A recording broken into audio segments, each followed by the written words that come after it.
ก็คือจดหมายของพ่ออยู่บ้านนาเป็นห่วงในการศึกษาจึงเขียนมาอย่างถามข่าวได้เห็นแล้วเหมือนมีแนวพาให้มีสุขทิ้งความทุกข์หัวใจสิ้นสุดอับเศร้านายเหนือมีบอกสอนคนที่ให้แก่เฮาคืออย่าไปมัวเที่ยวสาวเพราะชีวิตเฮามันยากจนลูกขอยอมคมกราบวันพาไว้บอนเทวาอยู่บนฟ้าถึงสวยดนให้พ่อสุขีลูกนี้สัญญาจะสู้ทนถึงแม้นจะยากจะจนลูกขอยอมทนศึกษาไปลูกขอเพลงนี้แทนใจมาให้ข่าวเพื่อมีสาวขอพ่อจงได้นอนใจ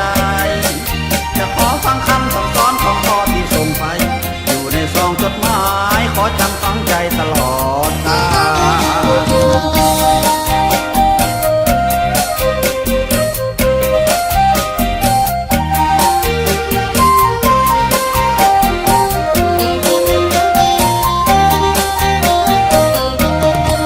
ลูกขอยมก้มกราบวันพา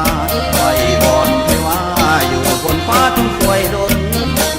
ให้พ่อสุขีลูกนี้สัญญาจะสู้ทนถึงแม้นจะยากจะจนลูกขอยอมทนศึกษาไปลูกขอเพลงนี้แทนใจมาให้ข่าวเพื่อมีสาวขอพ่อจงได้นอนใจ